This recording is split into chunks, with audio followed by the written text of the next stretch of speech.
好啦，今日呢條片咧係會同法律有關嘅。喺我眼中咧，法律係分為兩個組別嘅，一就係正常，二就係畸形。咁喺呢條片咧，我就會講下呢個世界上最畸形、最唔 make sense、最奇怪嘅法律啦。第一，喺夏威夷你係唔可以放個硬幣入隻耳仔入面嘅，如果你放嘅話就係犯法嘅啦。你諗下啦。有啲人抽嘢俾人拉，有啲人殺人俾人拉，有啲人放個硬幣入隻耳仔入面俾人拉我一份。第二，喺一個叫猶他州嘅地方啦，你係唔可以用個紙袋裝住個小提琴喺街度行嘅。老實講，邊有人無啦啦用個紙袋裝住個小提琴啊？係咪先？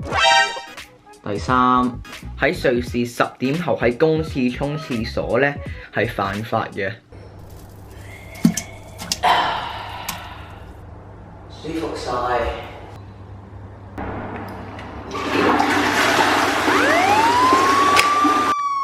第四，喺加州你係唔可以喺泳池上面踩單車嘅。喺泳池上面踩單車係一個正常人會做嘅嘢嚟噶嘛，係咪先？喂，我係踩單車啦。吓？你去邊度踩啊？泳池咯，仲使問？第五，丹麥開車嘅話一定要開車頭燈嘅，即係就算個天幾光到好藍天白雲咁，都係要開車頭燈嘅。呢啲咪叫嘥電咯。第六，如果你星期四6點後喺美國放屁咧，係犯法嘅。我諗應該唔係全美國都係咁噶啦，不過呢度淨係寫美國嘅啫。喂，點算啊？我忍唔到啦，忍唔到都要忍噶啦。今日星期四啊。第七，喺美國嘅夏安，你係唔可以喺學校嘅樓梯上面吐口水嘅。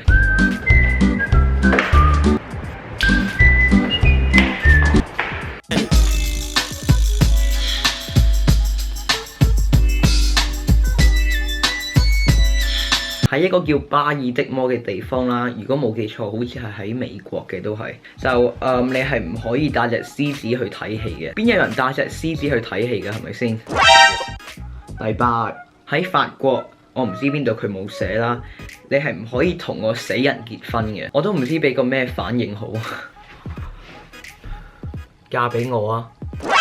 好啦，今日條片咧就到呢度啦。如果大家覺得好睇嘅話，就記住落樓下撳個 like 同埋 subscribe 啦。其實呢條片拍咗好耐，同埋 plan 咗好耐噶啦，因為都係好似上次唔同類型嘅朋友嗰啲做埋出嚟俾你哋睇嘅片啊嘛。其實我係中意呢類型嘅片多啲嘅咯，雖然係要花多啲心機同埋時間，不過就是但啦呢啲嘢。不過如果你哋想睇多啲咁樣類型嘅片，就係做埋出嚟嘅片，就留言講低啦。如果你哋想 follow 我近況，就可以 follow 我 Instagram 啦。我 Instagram 係泰利_。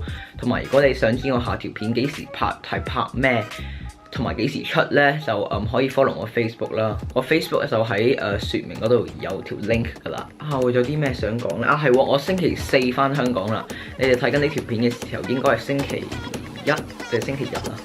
因為今日其實係星期日啦，所以可能會星期1出。OK， 係啦，星期四返香港24號，勁開心咯。OK， 好，係啦，咁我哋應該下星期或者星期3，應該下星期再見嘅啦。拜拜。